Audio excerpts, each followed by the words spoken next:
আসসালামু আলাইকুম, সবাইকে শুভেচ্ছা জানাচ্ছি। মাসুম মাহবুব দেখছেন উপেন্দ্র ইউটিউব চ্যানেল এবং মাসুম মাহবুব ফেসবুক পেজ।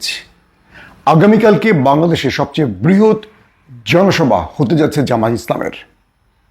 আবার ইসলামী দলগুলো প্রধান রাজনৈতিক দল বিএনপিকে বিভিন্নভাবে কোণঠাসা করে রাজনৈতিক ফায়দা নেয়ার বিভিন্ন কৌশল অবলম্বন করছে।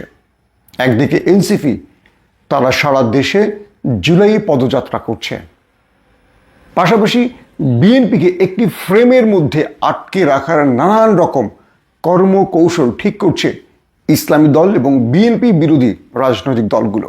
কিন্তু যে সময় এই দলগুলোকে টেক্কা দিয়ে কাটিয়ে ওঠার সময় সেই সময় বিএনপি বারবারই রাজনৈতিকভাবে ভুল করছে। প্রিয় দর্শক, আজকে বাংলাদেশের রাজনৈতিক বিষয় নিয়ে বিস্তারিত আলোচনা করতে চাই, থাকুন আমাদের সাথেই।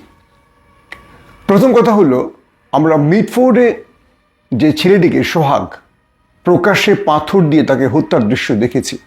প্রিয় দর্শক, রাজনীতিতে হত্যার ঘটনা আমরা প্রায় দেখি, কিন্তু কিছু হত্যা মানুষের স্মৃতিতে অনেক দিন স্থান পায় এক ভয়ঙ্কর দৃশ্য হিসেবে।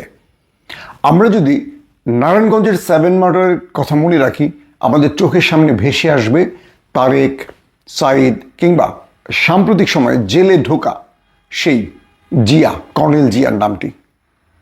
পুরো বাংলাদেশ কেঁপে উঠেছিল সেই দৃশ্যে। সরকার বাধ্য হয়ে মায়ার জামাই, আওয়ামী লীগ নেতা মায়ার জামাই তারেক সাইদকেও জেলে ঢোকাতে বাধ্য হয়েছে।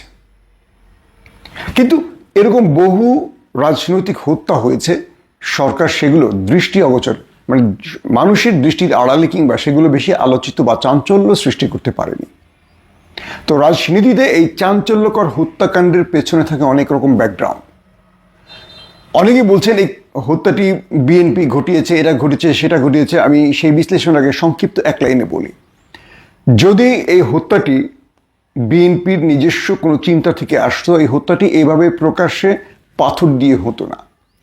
এটা